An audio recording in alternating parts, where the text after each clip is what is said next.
وفاقی وزیر اطلاعات شبلی فراز کابینہ اجلاس کے بعد بریفنگ دے رہے ہیں. صاحب نے وہ کیا مجوزہ جو بل تھا وہ تھا anti rape investigation and prosecution. اس پہ بحث ہوئی جس کا مقصد جنسی جرائم کی مؤثر روک تھام کو یقینی بنانا، مجرموں کو کیفر کردار تک پہنچانے کو یقینی بنانا، تفتیش کے دوران متاثرہ خاتون کی عزت نفس کا تحفظ اور بحالی، کیس کی تفتیش میں جدید ٹیکنالوجی کا استعمال اور جنسی جرائم سے متعلق سزاؤں کو سخت ترین بنانا ہے. کیونکہ یہ ایک ایسا ایشو ہے جو کہ ہمارے پورے معاشرے پہ کئی سوالات اٹھاتا ہے، تو اس کی ہر لیول پہ وہ ہو رہی ہے، اس پہ کام ہو رہا ہے، اور انشاءاللہ جلد آنے والے اجلاس میں ہم ایک مکمل بل بھی پیش کریں گے، تاکہ کیونکہ جو موجودہ قانون ہے اس میں کئی گیپس ہیں، اس میں کئی ایسی شکیں ہیں جس کی وجہ سے ملزم کو سزا دینا کافی مشکل ہو جاتا ہے. اس کے علاوہ پاور سیکٹر پہ تفصیلی گفتگو ہوئی. جیسا کہ آپ جانتے ہیں کہ ہمارے ملک میں جو ہمارا انرجی سیکٹر ہے، اور جس طرح پرائم منسٹر صاحب نے کہا بھی کہ ان کے جو سب سے پرائیورٹی رکھنے والے 2 ایشوز ہیں تو بہت سے، لیکن اگر ان میں سے اگر ترتیب دیا جائے جو کہ ملک کو اس وقت انہوں نے ملک کو اپنی حصار میں لے رکھا ہے، تو وہ ہے ایک تو انرجی سیکٹر اور دوسرا FBR. انرجی سیکٹر میں پرائم منسٹر صاحب کو مختلف پریزنٹیشنز بھی دی گئیں. کیبنٹ کمیٹی آن انرجی، ان کے جو ارکان تھے، اسد عمر صاحب اس کو چیئر کرتے ہیں، میں بھی اس کا حصہ ہوں. اس کی جو گزشتہ جو انرجی کے معاہدے تھے اس میں ایک جو LNG کا خاص طور پہ تھا، جس میں کہ ہمیں ایسی اتنی گیس خریدنی پڑ رہی ہے اور تھی جو کہ ہماری ضرورت سے زیادہ تھی، تو وہ جو وافر مقدار تھی اس کو کھپانے کے لیے یہ LNG سے چلنے والے جو پاور پلانٹس تھے ان پہ یہ ایک کنڈیشن لگائی گئی، جس میں کہ وہ جو ہے 66% جو ہے تو وہ LNG کا استعمال کریں گے، چاہے ان کو ضرورت ہو یا نہ ہو. یہ وہی بات ہے جو میں نے مثال پہلے بھی دی تھی کہ آپ چاہے اس کو استعمال کریں نہ کریں، وہ جو ہے تو آپ کو پے کرنا پڑے گا. اس میں ہم نے ایک اندرونی ایڈجسٹمنٹ سی کی ہے، جس سے کہ کم از کم جو بجلی کے پلانٹس ہیں جو کہ RLNG پہ چلتے ہیں، کیونکہ آپ کو یہ بھی پتہ ہوگا کہ جو کچھ ایسے RLNG کے پروجیکٹس پاور پلانٹس ہیں جو کہ پرائیویٹائزیشن پہ اس وقت ان کی نیگوسیشنز ہو رہی ہے، تو یہ ضروری تھا کہ ہم اس کے بارے میں ایک کلیئر کٹ واضح پالیسی ہو، جس سے کہ جو خریدار ہو اس کو بھی پتہ ہو کہ اس نے کیا چیز خرید رہا ہے اور کیا ٹرمز اینڈ کنڈیشنز ہیں. اور پھر جو مقدار جو بچ جائے گی اس کی بھی یہ 2 توانائی کی جو منسٹریز ہیں، یعنی انرجی منسٹری اور پیٹرولیم منسٹری، ان کے ساتھ مل کے یہ ہم نے پچھلے ہفتے میں یہ فیصلہ کیا تھا. بجلی کا جو ایشو ہے، جس میں کہ خاص طور پہ جو سرکولر ڈیٹ ہے، جو آپ کو پتہ ہے کہ کافی 2.1 کھرب روپے کے قریب پہنچ گیا ہے، یہ اس نے پوری اکانومی کو اپنے گرفت میں لے رکھا ہے. اور اس سے جو ہے تو جو صارفین ہیں، جو جنرل پبلک ہے، چاہے وہ ہماری انڈسٹری ہو، چاہے وہ کمرشل ادارے ہوں، وہ اس مہنگی بجلی کی وجہ سے ہمیں کافی مسائل کا شکار ہیں ہم، کیونکہ ماضی میں جو معاہدے کیے گئے تھے وہ اس طرح کے کیے گئے تھے کہ اسے ایسے سمجھیں کہ اس نے پورے پاکستان کو اپنی کو گروی رکھ لیا تھا. تو اب ان کنڈیشنز میں جو کہ معاہدے ہوئے ہیں اس کو تو ہم توڑ نہیں سکتے، بیکاز یہ ساورن کمٹمنٹ ہے اور اس سے باہر ہم نہیں جا سکتے. لیکن جو پرائم منسٹر صاحب کی جو کوششیں تھیں، جس میں کہ ایک پہلی دفعہ ایک سنجیدہ اور ایک بڑی پریکٹیکل قسم کی ہم نے نیگوسیشن شروع کی IPPs کے ساتھ، جس میں کہ ہم جو ایگزسٹنگ معاہدے ہیں اس میں ہم کس طرح سے اپنے لیے, اپنے ملک کے لیے, اپنے انرجی سیکٹر کے لیے وہ کچھ فیسلٹیز حاصل کر سکتے ہیں, جس سے کہ بجلی عوام کے لیے سستی بھی ہو اور ہمارا جو سرکولر ڈیٹ ہے اس میں بھی کمی واقع ہو. اس کی پریزنٹیشن انشاءاللہ آپ کو عنقریب کچھ روز میں ہم ایک مکمل آپ کو پریزنٹیشن دیں گے, جس میں ہم آپ کو بتائیں گے کہ جو انرجی سیکٹر ہے اس کے مسائل کیا ہیں, کیا وجہ ہے کہ بجلی مہنگی ہوتی ہے, کیا وجہ ہے کہ کئی جگہوں پہ بجلی ملتی نہیں ہے. یہ ساری چیزیں کہ تاکہ عوام کو پتہ چل سکے کہ اصل مسئلہ کیا ہے, کیونکہ اگر صرف عوام کے پاس زیادہ بل جائیں, ان کے بل بڑھتے رہیں, تو ان کو پتہ ہونا چاہیے کہ اس کی وجوہات کیا ہیں اور ہم کیا کر رہے ہیں ان چیزوں کو قابو میں لانے کے لیے. تو وہ انشاءاللہ آپ کے ساتھ ہم تفصیل سے شیئر کریں گے. یہ ساری جو انرجی سیکٹر ہے, پاور سیکٹر, اس کے بارے میں ہم آپ کے ساتھ انشاءاللہ کچھ روز میں پریزنٹیشن آپ کو دیں گے. اس کے علاوہ جو اقتصادی رابطہ کمیٹی کے 9 ستمبر اور 16 ستمبر کے اجلاسوں میں کیے گئے فیصلے ہیں, ان کی توثیق کی گئی. ان فیصلوں میں خصوصی ضروریت کے حامل افراد کے لیے جو گاڑیوں کی درآمد ہے, ٹی سی بی کی جانب سے 15 لاکھ میٹرک ٹن گندم کی اجازت دینا بھی شامل ہے. اس کے علاوہ مختلف جو تھے ادارے, ان کے نیپرا کے اپلیٹ ٹریبونل کے لیے جسٹس عباد الرحمان لودھی کو بطور چیئرمین اور ذیشان شاہد کو بطور ممبر فائنانس تعیناتی کی منظوری دی. اسی طرح کابینہ نے جسٹس محمد موسیٰ لاغاری کو بطور چیئرمین انوائرمنٹل ٹریبونل اسلام آباد کی تعیناتی کی بھی منظوری دی. اس کے ساتھ ایک اور اہم چیز تھی جس پہ کہ میرے ساتھ میرے بہت ہی محترم اور ہمارے جو کووڈ میں جو لیڈ شخصیت تھے ڈاکٹر فیصل, یہ آپ کو پتہ ہی ہے کہ شوکت خانم اسپتال کی روح رواں ہے, اس کے چیف ایگزیکٹو بھی تھے, اور ہماری یہ بڑی خوش قسمتی ہے کہ ہماری ٹیم میں یہ شامل ہوئے ہیں کہ جس اس سے محنت سے اور جس ذہانت سے انہوں نے اپنے اسپتال بھی چلایا, اور پھر کووڈ میں ان کا ایک بہت ہی ایک مؤثر رول رہا ہے. تو ابھی یہ ہماری اپنی وزارت صحت کو لیڈ کر رہے ہیں, اور ابھی آپ کو یہ بتائیں گے کچھ فیصلے ہوئے ادویات کے سلسلے میں آج کی کابینہ میں, اس پہ فیصلے کیے گئے. تو ہم یہ سمجھتے ہیں کہ یہ بڑا اہم ہے کہ آپ اس کو ذرا اس ترتیب کو آپ سمجھیں, اور اس کے ساتھ ساتھ آپ کو پتہ بھی ہو کہ یہ اس سلسلے میں کیا کیا گیا ادویات کے سلسلے میں. جی ڈاکٹر فیصل صاحب. شکریہ شکریہ صاحب. آپ سب کو معلوم ہے کہ کورونا کے علاج کے لیے ایک دوائی ہے ریمڈیسیویر. اس کی چونکہ انٹرنیشنل قیمت میں کچھ بہتری آئی, کچھ کمی آئی, تو اس کی جو قیمت ہے اس کی کمی کا فیصلہ کیا گیا. تقریباً 10,000 سے اوپر اس کی قیمت تھی, اور وہ 8,400 کے قریب دوبارہ فکس کی گئی ہے. تو یہ ان رسپانس ہے ٹو انٹرنیشنل امپرومنٹ, یعنی اس کی قیمت کم ہوئی ہے. اس کے علاوہ آپ کو یہ بتانا بڑا ضروری ہے کہ چند ایسی لائف سیونگ اور اہم دوائیں ہیں جو ملک بھر میں ناپید ہو جاتی ہیں, ان کی ایک لانگ ٹرم شارٹیج چلتی رہتی ہے. اس میں کچھ لائف سیونگ دوائیں شامل ہیں, کچھ ایسی دوائیں شامل ہیں جن کا اور کوئی نعم البدل نہیں ہے. میں چند مثالیں آپ کو دیتا ہوں. فیروسمائڈ انجیکشنز, یہ ایمرجنسی میں بھی بہت ساری ایمرجنسیوں میں استعمال ہوتے ہیں. ایسیٹوزولامائڈ کی ٹیبلٹس بھی اور آنکھوں کے قطرے بھی, یہ گلوکوما کے لیے استعمال ہوتے ہیں. یہ اکثر شارٹ رہتے ہیں, بلکہ سنیں آج کل بھی ہیں. ہائیڈرالزین ایک دوائی ہے بلڈ پریشر کے لیے. کاربامازیپین جو ہے وہ مرگی ایپیلیپسی کے لیے استعمال ہوتی ہے. ایٹروپین ایمرجنسی میں استعمال ہوتا ہے. میگنیشیم سلفیٹ, یہ جو پریگننٹ خواتین میں کئی دفعہ جس کو مرگی نما جو ان کی کنڈیشن کئی دفعہ ہوتی ہے, پری ایکلیمسیا جس کو بولتے ہیں, اس میں استعمال ہوتا ہے. ہائیڈروکسی یوریا, ڈونروبسن, بلیومائسن, یہ کینسر کی دوائیں ہیں. نائٹروگلسرین, گلسرل ٹرائنائٹریٹ, یہ ہارٹ کی دوائیں ہیں ایمرجنسی میں, نام آپ نے سنے ہوں گے. یہ اور تقریباً اس طرح کی ٹوٹل 94 کے قریب دوائیں ایسی ہیں جن کی شارٹیج رہی ہے ملک میں.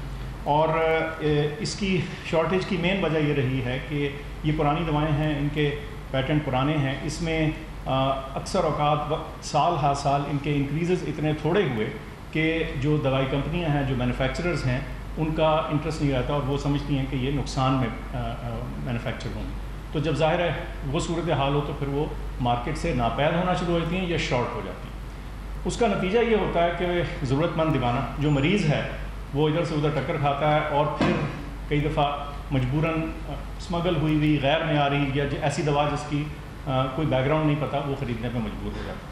تو آج یہ فیصلہ کیا گیا کہ ان کو جو ڈرگ پرائسنگ کمیٹی ہے اس کی 3 مختلف میٹنگز کے اندر یہ ریکمنڈیشنز آ چکی تھیں اور 37ویں 38ویں میٹنگز کے بعد 39ویں میٹنگ بھی بلکہ تھی اس میں.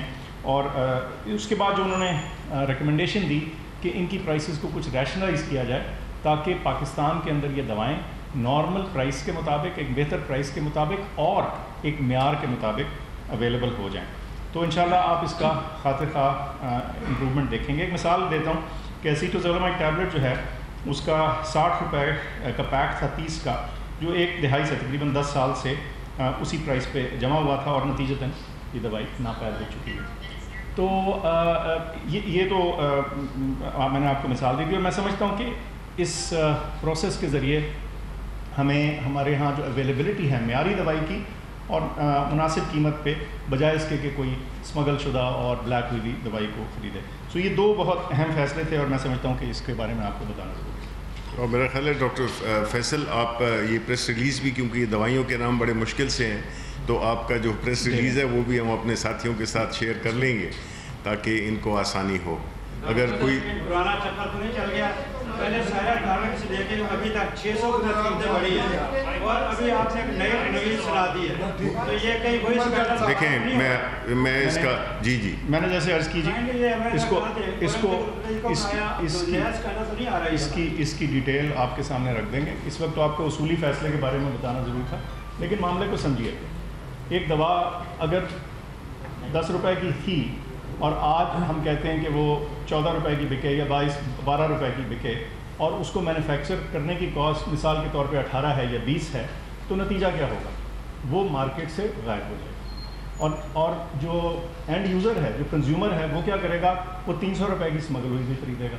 دو نقصان ہوئے. ایک وہ کئی گنا زیادہ لے رہا ہے, تھوڑی سی انکریز اویلیبل رہے گی, زیادہ انکریز سے وہ بازار سے خریدے گا, اسمگل ہوئی بھی ہوگی اور کوئی اندازہ نہیں کہ وہ کہاں سے آئی ہے, اس کا کیا معیار کوالٹی کیا ہے. تو اس لیے ہم نے اس چیز کے بارے میں ایک میانہ روی اور ایک بیلنس اپروچ رکھنی ہے. ہر وقت اور ہر دفعہ جب بھی یہ چیز آتی ہے اس کا ایک مروجہ طریقہ ہے. ڈرگ پرائسنگ کی ایک پالیسی ہے 2018 میں پاس ہوئی تھی, اس کے تحت ڈرگ پرائسنگ کمیٹی بیٹھتی ہے, وہ تمام فیکٹس کو, اس کی انٹرنیشنل پرائس کو, را مٹیریل کو, ان ساری چیزوں کو مد نظر رکھ کے وہ پرائس کی ڈفرینس بتاتی ہے. تو یہ اس کی بیسس پہ ڈیٹیل آپ سے ہم شیئر کرتے ہیں. اگر نہیں میں یہ کہنا چاہتا ہوں کہ اگر آپ اس کو دیکھنے کا طریقہ ہے, اگر آپ دیکھیں اس کو تو ایسے ہے کہ یہ اس کی قیمت کم ہو گئی.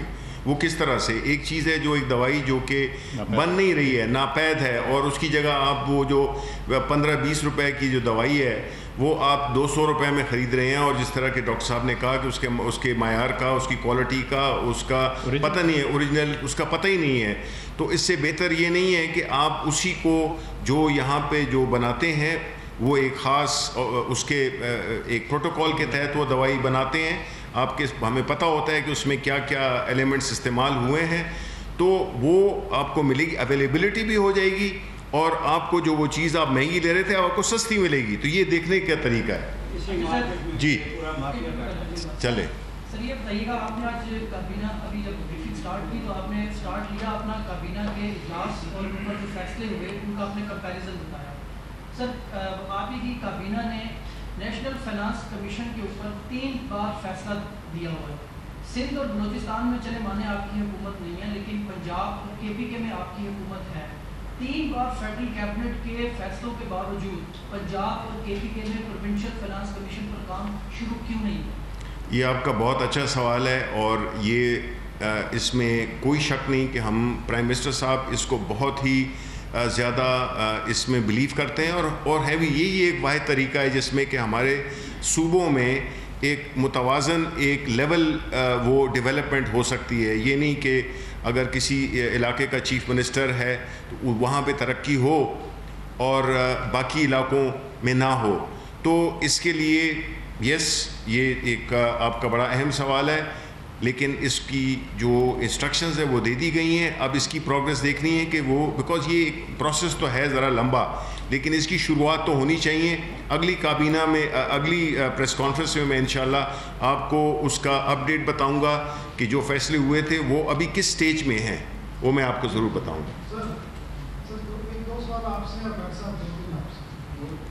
اتنے سوال مت کرو یار. جی آپ یہ بتائیں گے کہ جب آپ کی حکومت آئی اس وقت کتنا تھا, مجھے تو پتا آپ بتائیں گے تو اس سے ذرا پتہ چلے گا. دوسرا یہ بتائیں سر, اب میڈیا جو خاص کر ورکنگ جرنلسٹ ہیں جو کوریج کرتے ہیں پرائم منسٹر کی یا آپ کی, وہ پچھلے 2 سال سے کتنا کنفیوژن ہے. آپ آج یہ بتا دیں کہ پرائم منسٹر اور فیڈرل گورنمنٹ کا اسپوکس مین ہے کون. ڈاکٹر شہباز گل ہے, کیونکہ خبریں باقاعدہ اپنے من پسند لوگوں کو دی جاتی ہیں, ایک بندوں کو اور فلوٹ کرائی جاتی ہے, ایمان پیدا کیا جاتا ہے, غلط چیزیں چلتی ہیں. یہ ذرا کلیئر کر دیں پرائم منسٹر کا اور فیڈرل گورنمنٹ کا اسپوکس مین کون ہے. ڈاکٹر صاحب, فیصل صاحب, لوگ ذرا آسان باتیں سمجھنا چاہتے ہیں. آپ سمپل یہ بتائیں کہ کتنی میڈیسن ہے ٹوٹل, منیمم کتنی انکریز آ رہا ہے, میکسیمم کتنا انکریز آ رہا ہے. آپ کو جو نیا قانون پاس ہوا ہے جو جنرل سیشن جب یہ بنا تھا تو آپ کی گورنمنٹ میں آپ تو وزیر نہیں تھے. 1 اسٹاک آف پین PMDC کے تمام ملازمین کو فارغ کر دیا تھا جو ہائی کورٹ سے بحال ہوئے. اب آپ نے قانون بنا لیا, اب آپ کی کیا پالیسی ہے. ایک اور سوال ہے سر, یہ پبلک انٹرسٹ ہے. کینسر کی میڈیسن کے بارے میں آپ سے بہتر کوئی نہیں جانتا, بہت مہنگی ہے, لوگ خوار ہو رہے ہیں, غریب ہو رہے ہیں. اور انڈیا کی سب سے سستی میڈیسن ہے کینسر کی, اور پاکستان میں آتی تھی آپ نے پابندی لگائی ہوئی ہے. آپ کی پابندی اٹھانے پر کوئی آپ غور کریں گے کیونکہ بہت سستی ہے وہ اور کوالٹی بھی ہے. تینوں چیزوں کے جی جلدی سے آخر سے شروع کر دیتے ہیں. کینسر کی دوائیں دیکھیں جی, جو لائف سیونگ دوائیں ہیں ان کو حاصل کرنے کی ہر طرح سے کوشش کی جا رہی ہے. جہاں تک اگر ان کی کوئی سورس انڈیا ہے تو اس صورت میں ایک بڑا کلیئر سا قانون, ایک کلیئر سی ڈائریکشن کیبنٹ نے دی تھی, اسی پہ عمل کیا جا رہا ہے, اور جس کا تعلق لائف سیونگ یعنی اس کی جو ڈیفینیشن ہے, کیٹیگری ہے, وہ لائف سیونگ. دوسرا سوال آپ کا PMC کے حوالے سے تھا, ہم تفصیلات اس کی پوری آپ کے ساتھ لے کے آ جائیں گے. نہیں جی نہیں, اس کا آپ کے سوال کا جواب ہے نو. اور پہلے آپ نے ذکر کیا کہ وہ کون سی, اس کی تفصیل ہم آپ سے بتا دیں گے. ٹوٹل 94 دوائیں ہیں, اور جس میں یہ ایکچولی اتنی مہنگی دوائیاں نہیں ہیں نسبتاً ماڈرن دوائیوں کی نسبت, یہ پرانی اور مستند دوائیں. وہ اب چونکہ 94 کی لسٹ ہے, وہ ہم آپ سے شیئر کر دیں گے. اس میں کچھ جو ہیں ان میں بہت معمولی سا انکریز ہے, کچھ میں تھوڑا اس سے زیادہ ہے, لیکن یہ آپ کو دیکھنا ہوگا ایبسولوٹ نمبرز میں. آپ اس کو پرسنٹیجز میں, اگر ایک 10 روپے کی دوائی ہے اور وہ 15 کی ہوتی ہے تو وہ تو آپ 50% انکریز اس کو گن لیں گے. لیکن یہ بھی ذہن میں رکھیے, پلیز یہ نہ بھولیے کہ ابھی آپ اس کے لیے 100 روپے دے رہے ہیں یا 150 روپیہ دے رہے ہیں, تو آپ نے اس حوالے سے اس پرزم سے دیکھنا ہے کہ اس وقت آپ کو کتنے کی وہ دوائی. جی دیکھیں, پہلی بات تو 2 آپ کے سوالات تھے, ایک سرکولر ڈیٹ تھا اور دوسرا اسپوکس پرسن کی آپ نے بات کی تھی. دیکھیں, سرکولر ڈیٹ ایک ایسی بیماری ہے جو کہ کینسر کی طرح پھیلتی جا رہی ہے. جب ہمیں حکومت ملی تھی اس وقت اس کے جو مسائل تھے, اس کے جو پورا جنریشن سے لے کے ٹرانسمیشن سے لے کے ڈسٹریبیوشن تک جتنے بھی اس کے مسائل تھے وہ بہت ہی زیادہ گھمبیر تھے. جنریشن پہ توجہ دی گئی تھی اور ٹرانسمیشن اور ڈسٹریبیوشن پہ توجہ نہیں دی گئی. اس وجہ سے آپ کی جو لائن لاسز تھے, آپ کی جو مہنگی انرجی بنتی تھی, آپ کے جو LNG کے معاہدے ہوئے تھے, یہ سارا کچھ ملا کے ایک ایسی ارینجمنٹ تھی جس سے کہ ایک تو پیٹرول پرائسز سے کو ریلیشن ہوئی, اور دوسری یہ ہوئی کہ جو سرکولر ڈیٹ کا جو ایک مین اہم چیز تھی جو کہ میں آپ کو بتاتا چلوں, اور آپ کو پتہ ہے کہ اس پہ میں نے کافی کام کیا ہوا ہے اس سبجیکٹ پہ, کہ ایک چیز ہوتی ہے جو نیپرا نوٹیفائی کرتا ہے, پھر گورنمنٹ اس کو گیزٹ کرتی ہے, جب گیزٹ میں آ جائے تب قیمتوں کا اطلاق ہوتا ہے. ماضی میں ہوتا کیا رہا ہے جب ہماری حکومت میں آنے سے پہلے, کہ قیمتیں نیپرا ریکمینڈ کرتا تھا لیکن گورنمنٹ اس کو نوٹیفائی نہیں کرتی تھی. گورنمنٹ اس کو اس لیے نوٹیفائی نہیں کرتی تھی بیکاز وہ اس کی پولیٹیکل کاسٹ نہیں دینا چاہتی تھی.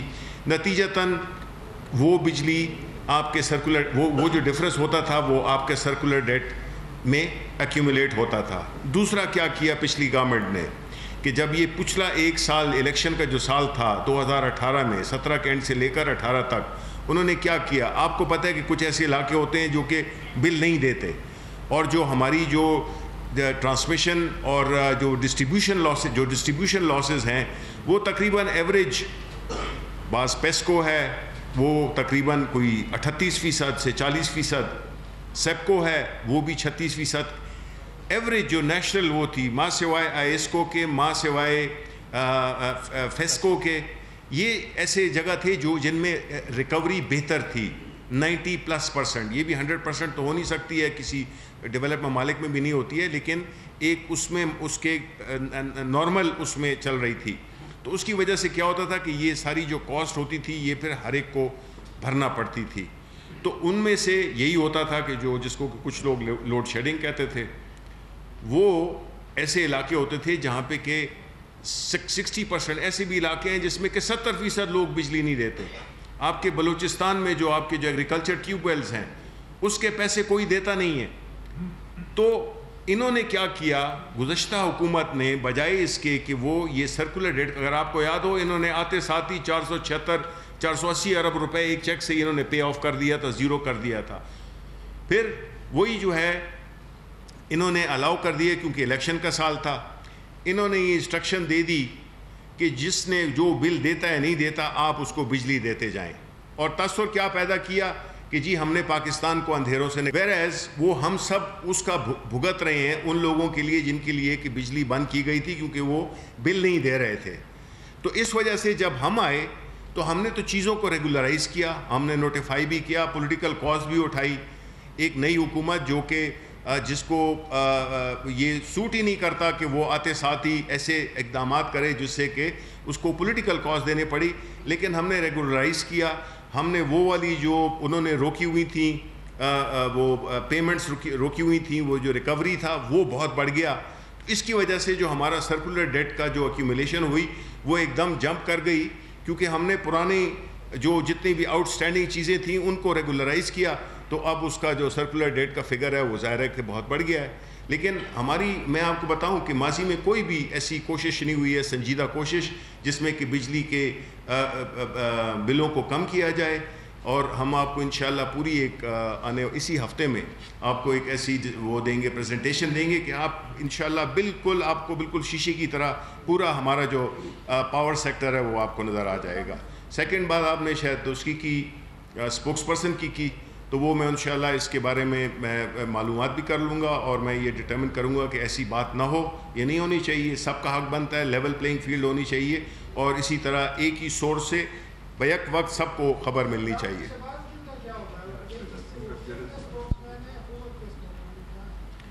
جی وہ پرائم منسٹر صاحب کے اسپوکس پرسن ہے. ڈاکٹر فیصل صاحب آپ سے میرا سوال ہے, اسلام آباد کے جو پرائیویٹ ہاسپٹلز ہیں ظاہر ان کو ریگولیٹ کرنے کے لیے ایک IHRA اتھارٹی بنی تھی, لیکن وہ جو بھی اس حوالے سے ان کو اگر شکایت جاتی ہے اتھارٹی کو تو اس کی جانب سے ان کے لیٹر ہیڈ سے یہ جواب آتا ہے کہ ہمارے پاس ریسورسز نہیں ہیں اور ابھی تک حکومت کی جانب سے فنڈز نہیں دیے گئے, جس کی وجہ سے آپ کی شکایت کے اوپر کارروائی نہیں ہو سکتی. تو سر ایک تو صحت آپ کی پرائرٹی ہے, لیکن اسلام آباد جیسے شہر کے اندر ابھی تک اتھارٹی فنکشن نہیں ہو سکی. دوسرا سوال شفیع صاحب آپ سے ہے کہ ظاہر ہے یہاں پہ جو ہم دیکھ رہے ہیں کہ فرقہ واریت کو ایک سازش کے تحت ملایا جا رہا ہے, لیکن خود پرائم منسٹر گزشتہ کیبنٹ میں بھی اور وزیر اطلاعات شبلی فراز معاون خصوصی فیصل سلطان کے ہمراہ میڈیا بریفنگ دے رہے تھے.